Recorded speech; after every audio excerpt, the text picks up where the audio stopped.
naza compte nango da fois banda côté bato ba ku febele biso to ku famuke bo bana biso poani c'est bale ba so maladi mususu ouais Afrique yo était Afrique lobini mulu metu ba vaccin mo kemi play vaccin yo muba Kongo ka yena lufeko mukongo yani baka vaccin ina bobejo kwa kukuba Kongo ka chwechi fuako ba beji fuako kwa muzi vaccin sawu ba ka zi vaccin sawu basali la beji kwa kuba Kongo ka chwechi fuako donc misamya myo mibeji ko kami myabu yeila kamyana ko munchaya yi baba nana ko se soigner ba lui bien avec longola lipotina liso muninga mitala nanu yo moko bana ko milongola obongo ke longola oya muninga bango mo milongoli te ba ya ko longola na Afrique. Pourquoi bango ba sa raso ba moni eloko ba lingaka toujours na Afrique nde ba mona Afrique neza poubelle to Afrique nde to sa posa vite bon neti biso ona matadi awa banda makambongo e banda fike Congo central eza mabele moko eza sacré na kati ya Congo.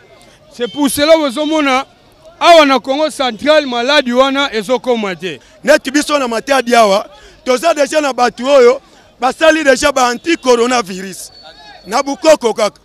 Sko mutu wana wa bomisaki batu na ye ayeba ki solution ngote. Babi pe basa bukoko dose e banaka te. Dose e banaka te, c'est bien. Or so yuto tali ba ampiceline otomelaka ya pharmacie ba komango 500 mg. Or so au sangisi mo eloko moko eza kutu atana 500 mg wana te. Logique des choses à makambo yo mindele batika biso batu mwindu na kimia po bango pe ba vivre na kimia soki te bakosila wana eza kindoki na biso batu mwindu. Ce qui te moni kuna déjà esimbi et ko permettre biso to ndima kozana biso vaccin za problème te.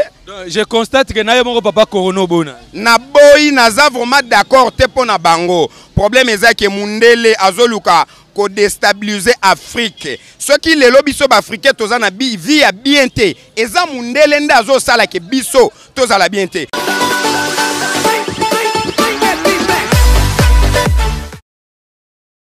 Chers internautes et fidèles de Radi Télévision, merci d'avoir choisi Radi Télévision pour vous divertir, vous informer, vous éduquer. Je suis très content de vous retrouver en cette matinée. Je vais dire bonjour, bonsoir. Ça dépend à l'heure à laquelle vous nous suivez, puisqu'ici nous sommes, il fait encore jour comme vous pouvez le constater. Et je vous signale déjà que nous sommes au rond-point Voadou, tout justement. Et ceux qui connaissent en fait la géographie de la ville portuaire de Matadi peuvent déjà comprendre où nous sommes réellement. Comme je l'ai dit tantôt, nous sommes tout justement au rond-point Voadou et le chemin qui est juste à ma gauche, c'est le chemin qui amène vers la ville basse, comme vous pouvez le constater, vers la ville basse, qui canne et consort. C'est là où se trouve en fait le centre de toutes les activités. Et l'autre rive là-bas devant moi, c'est en fait la route qui amène vers Mikono, vers Kassou et se retrouver et chuter même au niveau du stade. Et ici, ça c'est la nationale numéro 1, à ma droite justement. Vous pouvez constater si vous voulez aller vers la capitale Kinshasa, qui est la capitale de la République démocratique du Congo. Vous pouvez prendre cette direction juste à ma droite, comme vous pouvez le constater. Alors, je l'ai dit tantôt que nous sommes tout justement au rond-point Voadou. Vous pouvez constater déjà la population, vous pouvez constater la foule, comment est-ce que ce rond-point est sollicité. Je tiens déjà à vous signaler que c'est le rond-point le mieux sollicité de la ville portuaire de Matadi, ville qui contient 3 communes. La commune de Nzanza, la commune de Mvuzi et la commune de Matadi. Alors aujourd'hui, nous allons en fait vous faire vivre la réaction de la population par rapport à l'idée émise par les chercheurs français stipulant qu'il faudrait en fait tester les vaccins contre le coronavirus en Afrique. Et nous savons très bien que ça a suscité beaucoup de réactions. Aujourd'hui, nous allons vous aider en fait de vivre la réaction de la population. Supportez-nous, nous sommes vraiment en plein rond-point. À chaque fois, il y a des voitures qui devaient passer. Et supportez-nous parce que nous sommes vraiment, nous faisons cette émission à chaud dans les soucis de vous faire vivre la réaction de la population matadienne, de Matadiens en général, par rapport à l'idée stipulant qu'il faudra en fait tester les vaccins contre le Covid-19 en Afrique. Je tiens déjà à vous signaler pour en fait petite histoire, je vais déjà vous signaler que c'était au niveau de la France, lors d'une émission télévisée sur l'antenne de la chaîne française LCI, où un chercheur français s'est donné le luxe de proposer en fait qu'on teste les vaccins contre le Covid-19 en Afrique. Une intervention qui a suscité de vives réactions. Et je vais citer en fait les propos du chercheur français qui a dit, je cite, « Si je peux être provocateur, est-ce qu'on ne devait pas faire cette étude en Afrique un peu comme cela était fait pour les sida avec les prostituées ?» C'est en fait le propos qui dérange aujourd'hui en Afrique, cette déclaration qui est passée inaperçue du côté de l'Afrique. Et nous, dans Radi Télévision, votre chaîne en ligne, nous avons voulu vous faire vivre la réaction de la population matadienne face à cette proposition du chercheur français, je le rappelle, au niveau de la chaîne LCI. Nous sommes en train de continuer l'émission. Avant d'avancer encore bien, je vais faire une mention spéciale à M. Emmanuel Djanga Samba du côté de la Finlande. Vu que nous sommes les boss, les patrons de Radi Number One, votre télévision en ligne. Et je salue aussi tous ceux qui nous suivent à travers Radi Télévision du côté de l'Europe, que ce soit en France, que ce soit en Belgique ou en Angleterre. Partout où vous êtes, nous vous saluons de la part de Radi Télévision. Alors je vais retrouver un peu mon papier avec mon assistant.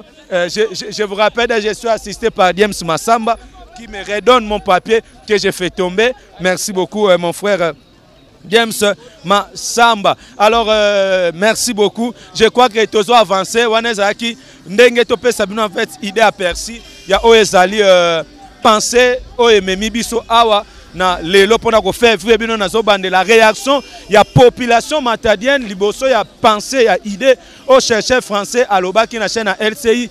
Est-ce que bakoki komekate vaccin contre corona na Afrique? Voilà. Alors fidèles téléspectateurs, nous allons en fait vous parler aussi de la situation en République démocratique du Congo où le docteur Muyembe, Jean-Jacques Muyembe Tamfoum, y est à l'objet à pour. Abiazane contre te, premier propos na ye, à l'objet à contre te, que Bameka en fait vaccin contre corona en Afrique. Mais les ministres de la santé sénégalais, M. Abdoulaye Diouf Sarr, il y a l'objet qui ne juge pas vraiment important que Sénégal est postulé dans essai dans expérimentation à vaccin contre le coronavirus. Et après polémique qui était le qui notamment dans RDC, après le professeur Jean-Jacques Muyembe, Andima qui propose que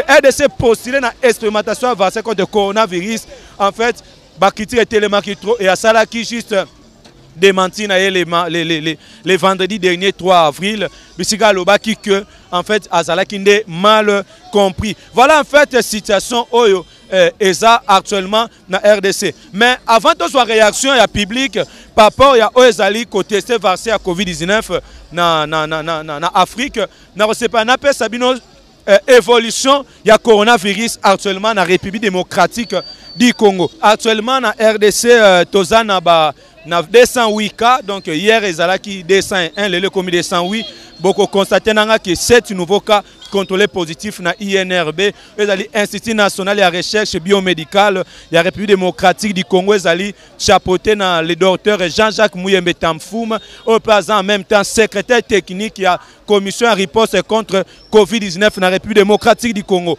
20 morts au total jusqu'à présent na RDC. Taux de mortalité ezali en fait il y a 1,8 et 80 cas. Ça peut encore susciter de l'espoir.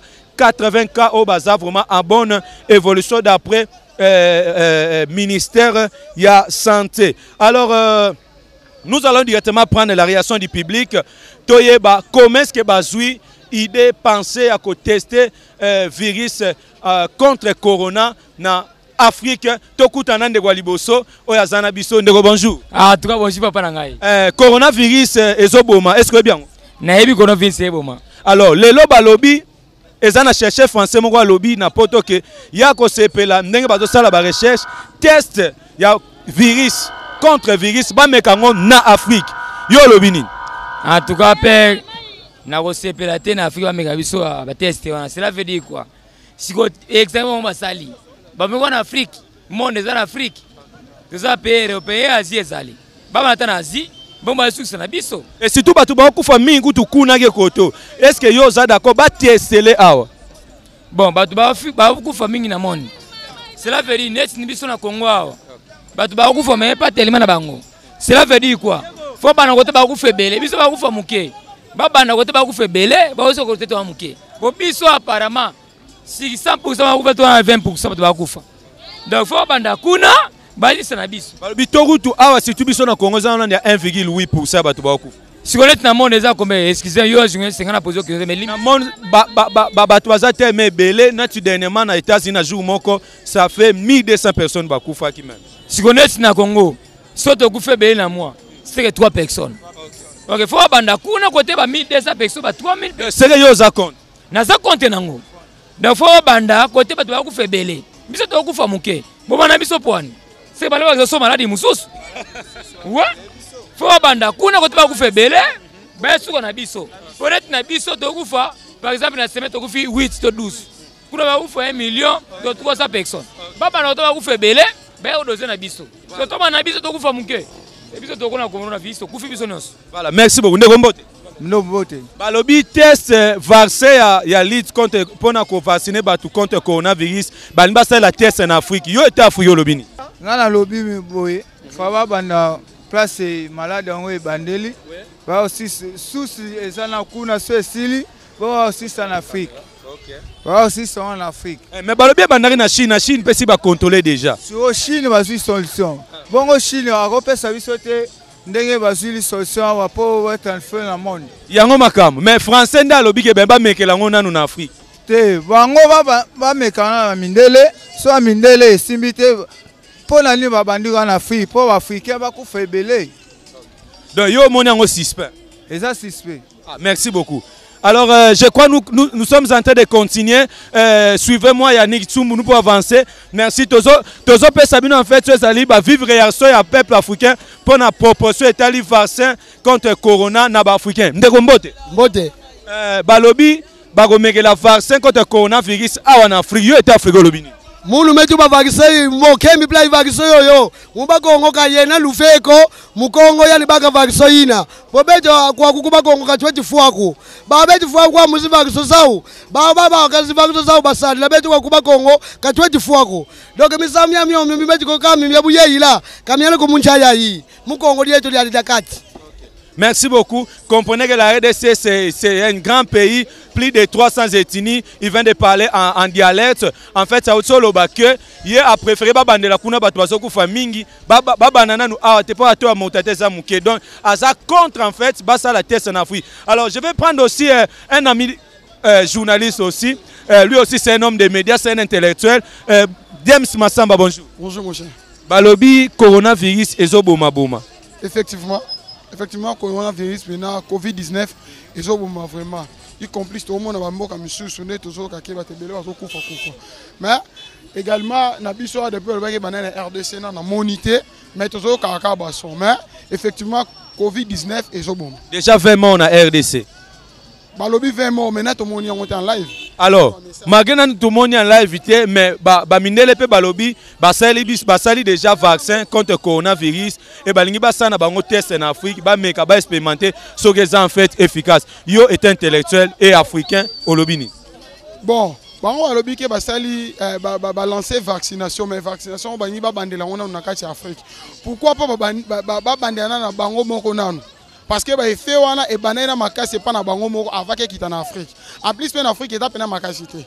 Ba banana ko se vacciner ma na kuna après ce qui kuna simbi baluki bati na koto en Afrique. Alors, muntu alobaki yango meka ko se justifier, alobi que non, atala nda Afrique eza pauvre trop, so que panzani mingi ezala catastrophique, so écoute en Europe ba moyen eza bango kuna bazo subir déjà de plein fouet conséquences à Covid-19. Yango abi ezala koto pour que so que simbi ba limiter en fait propagation malade.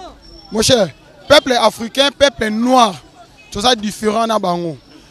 Et là qu'on a sur ça on m'a sur plein climat.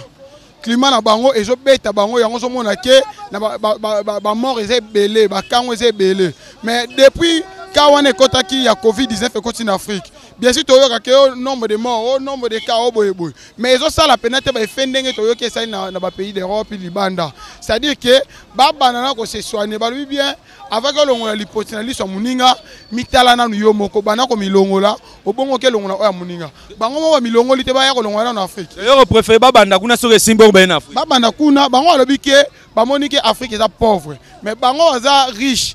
Pour nini peso taper bon ba banana nous kuna ce qui va bandi kuna ke et simbi après avoir ba suko batina suko ba dona na carte Afrique il y a vaccination mais en même temps que tu peux préparation ils continuer mon cher étant na différents pays marque na biso depuis ba ke Covid et continue na carte RDC il y a des provinces il y a des villes aussi marque biso na Congo central étant na Cameroun ça suspecté tous à l'est tous au marché quand même ba ke restons chez vous.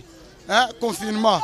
Mais tous les bima, tous les tambola, tous les qui ont fait na Congo central et fait une ça la côte à V. Parce que tu as qui point barre. Nengo moni matadi za la poko ta matadi au banana pozo, nengo bima matadi au bima na po Marshall. C'est-à-dire que bakuku nyungu oyo ya Congo central et si déjà bakanga qui déjà. Le fait là, il y a Covid-19 na kati ya Congo central et pourquoi pas toto tina sous chaleur wana tina Kinshasa pour effet wana ici là. Baba nana nous vaccination et pas na bango moko ne toka Italie États-Unis wapi ba mekana nous kuna ce qui simbi après ba ya otinda ba moyen wana ya vaccination a na kati ya Afrique. Merci James. En tout cas, aya mambo zako inda. Ba Afrique ba bi non e banda kuna. Je tiens aussi à signaler bino que jusqu'à présent na province à Congo central, 0 cas positif signalé. Donc jusqu'à présent na Congo central bogomo na nguma ezanango jusqu'à présent confinement général nanu ba décréter en na gouverneur ya province à Congo central parce que jusqu'à présent na Congo central tozana 0 cas ndeko mbote. Balobi coronavirus ezoboma ba mindele ba meki test moko boye ba bimisi vaccin ba mekango na ba africain yo lobini bon ba bandango non pas na bango pourquoi bango ba sa raso ba moni eloko ba lingaka toujours na Afrique nde ba mona Afrique neza poubelle to Afrique nde to za posa vite ba bi ba yoka mako to na mbongo te soke panzani mingi to kufa net kutu bantaba eloko ebo mabango moko na lobia ata to za na mbongo te mais to za na nzambe to sambela banda ba virus e bandi bango kuna combien de batu bakufi mais biso eza mukie to eza mukie na par rapport à batu bakufa donc ba bandango na ne pas na bango après ba ye pas na biso pe eloko to senga na président de la république pona makambo etali ba droit o azwa ki ba pona mboka pona makamba virus to senga ye vraiment pena ya yebi conjoncture ya peuple congolais ndenge zaleli ayebi to ya chômage o lelo to za nango na mboka Congo o biso peuple na ye o to mona passe to senga ye na makambo azwaki wana ba précaution azwaki pona makambo ya virus eza bien mais atala na ba province o neti ba ka o ezate neti biso na Congo central ya bande bandaki tozozwi ata ka moko te toza bloqué na makambo o ya lobaki a libérer les 19 ndenge zokoka 1 mois a libérer ba province mususu oyo ba ka wana na comité comme ça ba activité mususu zonga neti décision lobaki ya morke wana ya bebembe biso ne toza content nango ati kango moke bembe comme Soudouane et zalaka bongo après bobimise bembe oké ko kunda wana c'est normal mais azong sa activité musutu surtout transport koto transport est comme difficile transport awa kolonga matadi tiboma est comme 20 000 na lancière mais bazo futa 3 personnes to so condamné ba chauffeur te pona nini carburant et mati na ba Kadhafi carburant na minute est comme 200 et comme 2300. Or, si vous avez un chauffeur, combien de litres pour pas bénéficier combien? Or, 3 personnes. Il fallait pas quitter essence, sinon on a SEP. Voilà. SEP a quitté ça, essence. Merci, Nero. Je crois que mes messages n'avaient commis parce que ça sera dit télévision, la chaîne aussi internationale. Nero, Niki Tsumbu, tout na papa bazawa. Babi, Covid-19, to na papa. Covid-19, ezoboma, boma. Et mindele babi. Basali vaccin ba aussi ba tester en Afrique papa état africain yo lobinin bon ngai pona nga bon pona ko tester vaccin wana ba bandela na ko tester na bamboka na bango soki ba sisi ko tester kuna esimbi après bongo ba ko tester na mboka na biso eza ngo problème te to ça na posa guérison ezala mboka ezana pe parce que c'est la toute première fois tout monde ba biloko ya boye de nanu ezala te. Bon, le rôle est to accepter en kaka mais pour que tozwa solution pour na makambo yango soki par exemple bango nanu kuna bazokufa ebele bazwi solution bongo bakoya kozwela biso solution eza problème te bamiso babiki oneti ana Congo Central président Matadi bato bana besoin vaccin te pona nu base basinela ta kamo te mais na baki déjà baka ezali bato bakondima na bango pe na vaccin bon neti biso ona Matadi awa banda makambo ngo banda fike Congo Central eza mabele moko eza sacré na kati ya Congo. C'est pour cela que vous awa na Congo Central maladi wana ezokoma te. Bon lokola pena na comité ba autorité bazoyi déjà ba directif ba chauffeur bazomema 3 peneti ngana la chauffeur. Bazomema 3 personnes mibale na sima moko liboso. Ezosala biso pasi na ndenge tolosela parce que coup ya carburant eza likolo trop. Père Boulot, au moni goûté fallait vacciner nango pour que na Afrique avec sila pour que l'ité soit nango normal. Bon, au moni mundele azana ba technique na ye amemela makambo na ye. Bon, maladi wana ezali. Soki vaccin eye, faut d'abord tout monde na pas na bango vaccin esali après bongo ba yeli biso vaccin eza problème te. Ah, donc boza mino compte vaccin te mais ba mekana nukuna. Ba mekana mpo na bango soki esimbi kuna bongo bakoyela biso yango. Voilà, merci. Ah, namoni papa roto azana kanda, yaniki toswa kanda ya papa, mbote na yo. Mbote papa. Balobi, ba meka vaccin contre coronavirus na Afrique. Basa la test po ba soki eza efficace. Yo lobini.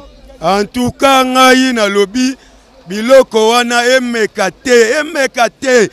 Et puis nazonga esu emeka te parce que biso toza batu ya bakoko. Batu bazana babukoko na bango bazana ndenge na bango. Tala ndenge banyokola kabiso. Papa, balobi Congo bolo basisa bukoko ebomi déjà batu. Oyo wana ebomi batu na ye aza mutu moko boye ayebaki te ndenge akosalela ngo.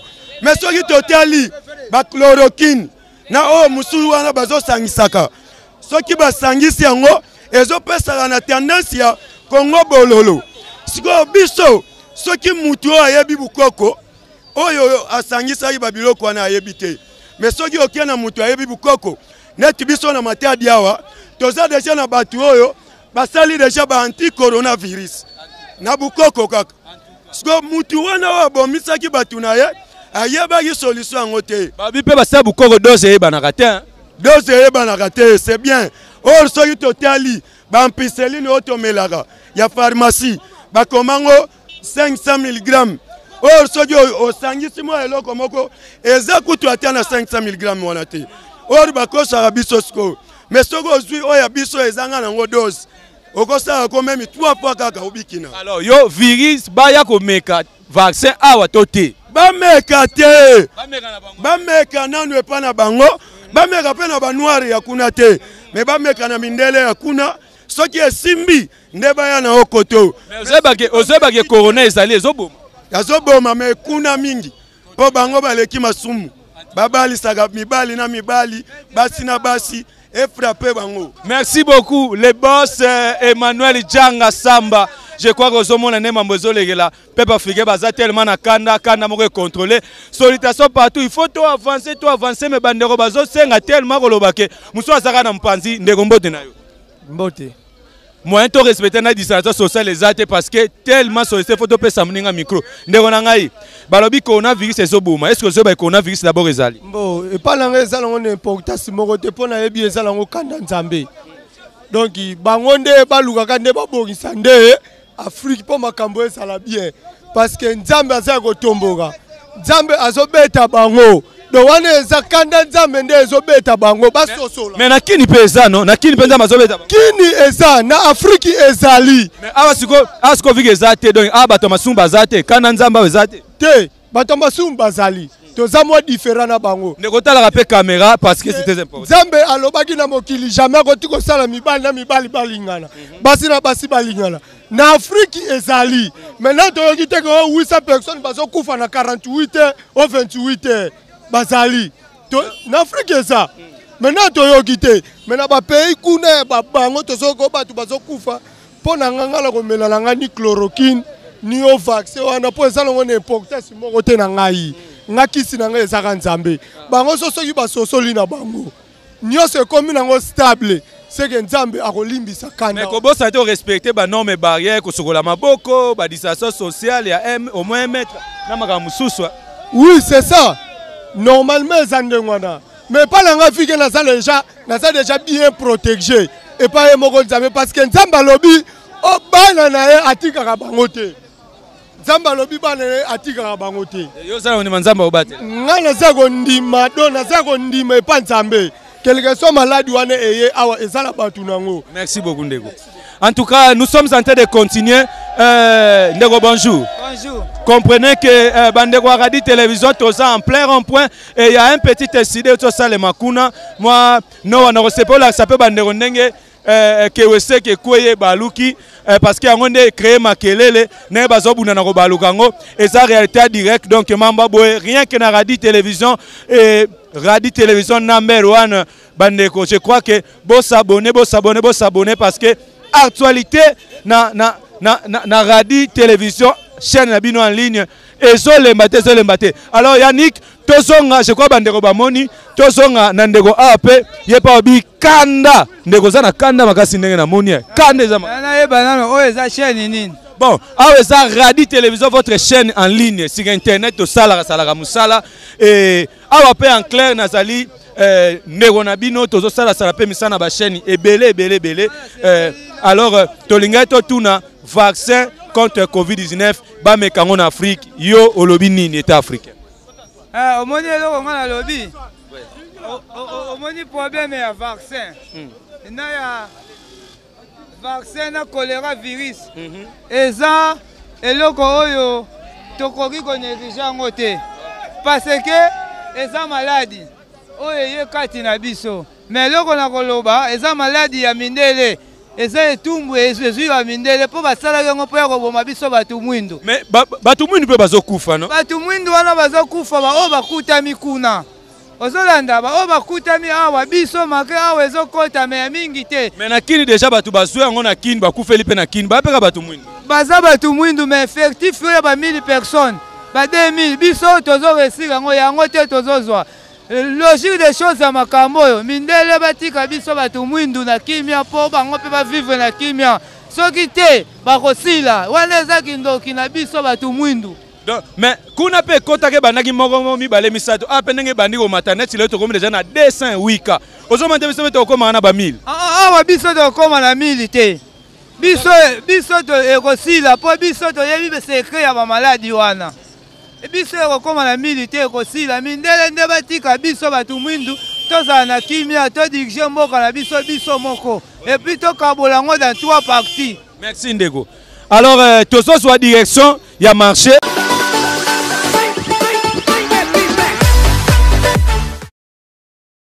changement de décor parce qu'il fallait que tu coûtes un peu papa peu sa vie naé donc tu pousses à niveau pembeni. Je vous rappelle que tu as toujours na variation à la population matadienne par rapport il y a pensé ça que il faut que tester vaccin oyo eza contre coronavirus na Afrique. Alors tu na papa mbote na yo mbote papa nayebi ke bandeko baza ebele bazolanda yo na mikili tellement ebele parce que chaîne moko tellement international tolinga tozwa vi na yo toyoki kutu bazobengo papa corona eza bongo kutu bapesanga kombo papa corona sikopwani po bon selon bango basepeli bapesanga kombo papa corona selon bango seke ozoboma neti corona na oboma te nga na opesa vie yo opesa vie na opesa vie one eboma opesa vie nga na opesa vie nayebi ke awe pa na biso corona eza nango me kosala ba effet ndenge ezosala na poto.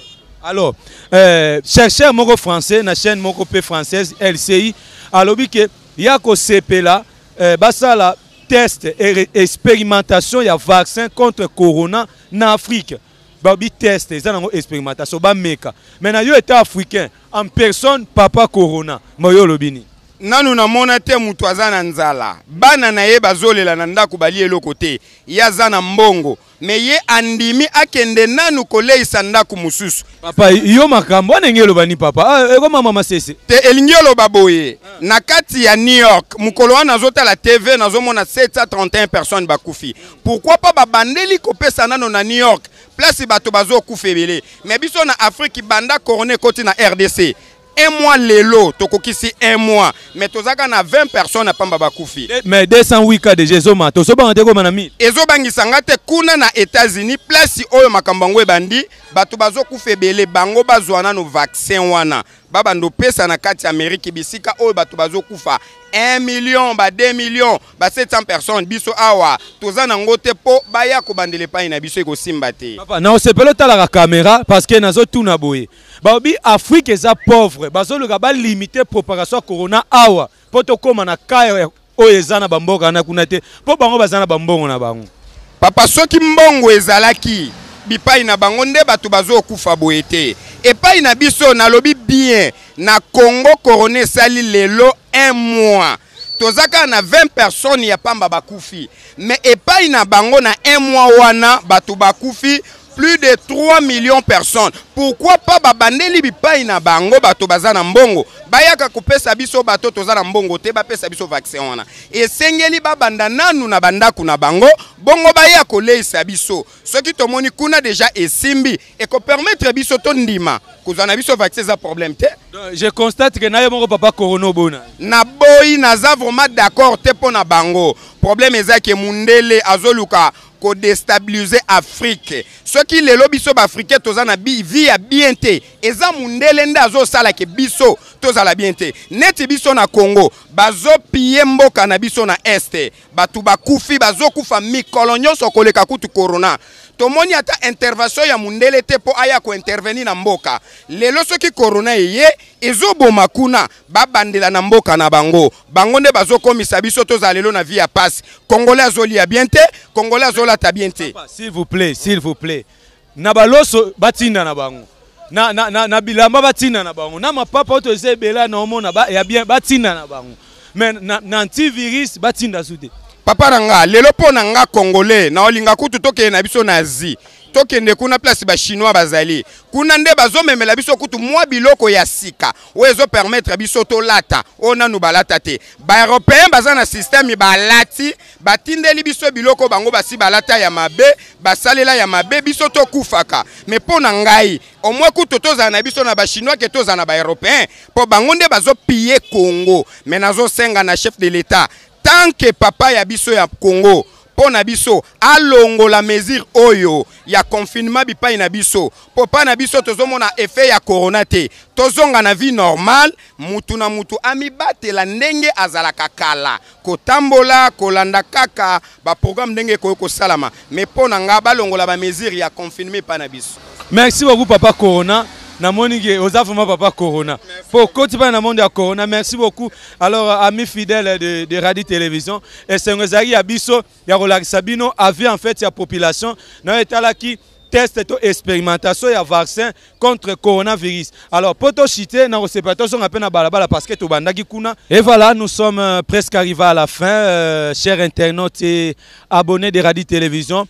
Tout l'honneur était pour moi de vous tenir compagnie et merci pour votre attention puisque vous avez qui vraiment ébélé et vous avez qui presque comme un voyage. Je crois que vous avez tous compris que la population matadienne en général, papa Bandegoto Tuni qui est basé vraiment contre expérimentation, il y a test, lutte contre le coronavirus et ça, en Afrique. Mais toutefois, merci. Du côté Europe, j'ai fait quand même un coucou, mention spéciale à celui qu'on appelle M.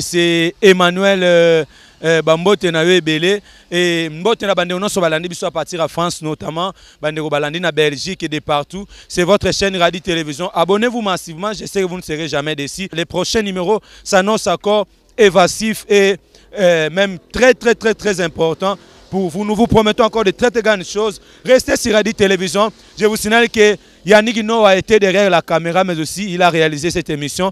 J'étais assisté par James Massamba, je l'avais dit au début de cette émission. Je vois aussi Justin Spaka, juste derrière moi. Je vois aussi d'autres amis. Il y a Bodi Robino, il y a Didongwala, mais il y a aussi Chris Malaka. Beverly Mbele, c'est moi. Merci beaucoup pour votre attention. Tout juste au prochain numéro. Restez branchés sur Radio Télévision. Bye, au revoir.